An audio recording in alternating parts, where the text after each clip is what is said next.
With only about 3 weeks left in 2017, The Economist is looking forward to the year ahead. The magazine is out with its annual World In issue, which predicts what we can expect in 2018. Daniel Franklin is the executive editor of The Economist and editor of the World in 2018. He joins us now. Hi, Daniel. Thanks so much for being here. Pleasure. Hi. Let's start with North Korea. The president ran on a sort of nationalist platform, take care of America, make America great. How will his position be tested, though, with the situation with North Korea? Well, it's a very severe test. It's not a problem of his making. This is a problem that was building up under previous presidents. But North Korea has been racing towards a nuclear capability that would be able to hit the United States. And that's something that President Trump said would never happen. So if that is something he's confronted with in 2018, he has to decide, how does he stop it? Can he stop it, or does he start to try to contain it? Right, and it's especially tricky here because in this instance, the U.S. does not have interests that are perfectly aligned with its allies, South Korea and Japan, correct? So will the other allies, global allies of the U.S., be watching Mr. Trump very carefully here? I think they'll be nervous, and of course, if there was an actual outright conflict there, it's in particular, in the first instance, it's South Koreans who would be in the front line. There are American forces in the region that would also be at risk. So America does have people at risk, even if short of a missile coming to hit the United States. It's a potentially nightmare scenario. Let's hope it doesn't come to that in 2018. Absolutely. And how could this scenario, though, also affect our relationship with China?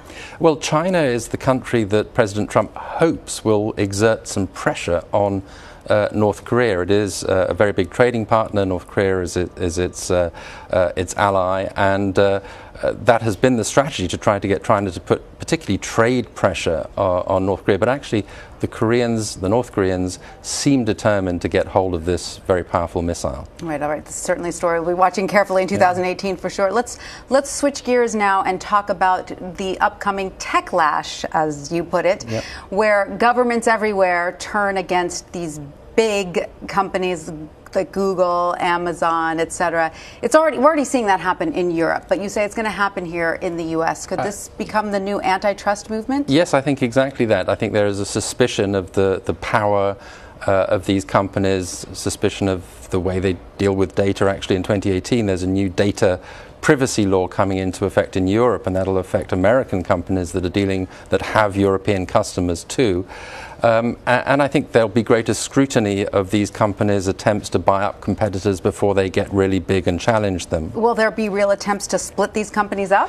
Well, at some point, whether that happens in 2018 or not, I think that could happen because they just are so big and so powerful, and there might be a different way of looking at the competitive landscape, looking at it through their control of data rather than just market share and individual segments of the market. And then do you think that this could change the entire way that Silicon Valley evolves? Well, Silicon Valley has to get more politically savvy. It's already happening because the politicians have an interest in them.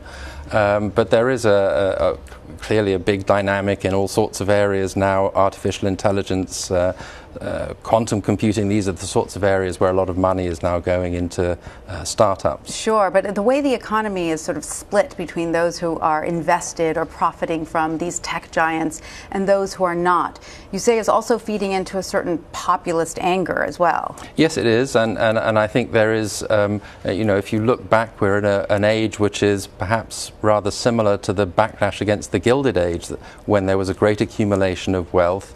And then there was the progressive era, which saw taxation and universal education, trying to tackle those disparities. I think there's interest in policies of that sort as well, not just in the United States, but particularly in Europe as well. And so do you see this as related to the movements, the nationalist movements and populist movements we're seeing all around the world? I think that's part of the backlash of a sense of an economy that's not working for everyone, and it's globalization as well as technology. And there are different responses to it. There's one response that says, look inwards, pull up the drawbridge, let's put the clock back. And there's another response that says, keep open, but look after those who are left behind. Right. All right, now let's turn to a happier note. You also examine happiness in this issue, which is very, very interesting, a very interesting topic. How is the tech world and the modern era giving to human beings with one hand and taking away with the other? Yeah, well, it's increasing, it's giving great possibilities, of course, but it's also making people more anxious, and we all know that if we use our devices all the time, we don't relax. What I particularly am interested in, Bhutan is a country that has paid attention to gross national happiness rather than GDP, and the Prime Minister of Bhutan has an article in this issue where he says they're going to take gross national happiness and apply it to business. They're going to look at how businesses work for their employees and also for greater society at large. So worth watching. Keep an eye on Bhutan in 2018. Absolutely. And where does the U.S. line up when you look at the more developed countries in terms of happiness? It does roughly in the middle. I mean, the Scandinavians always come top of all these indicators. But there's been a great interest actually since the global economic crisis. There's been a surge in happiness research. So there's all sorts of studies going on to try to work out what really contributes to happiness. It's very interesting science. And when people tell you that they are unhappy with their lives, or when they say to these social scientists they are unhappy, what are the elements they're pointing to?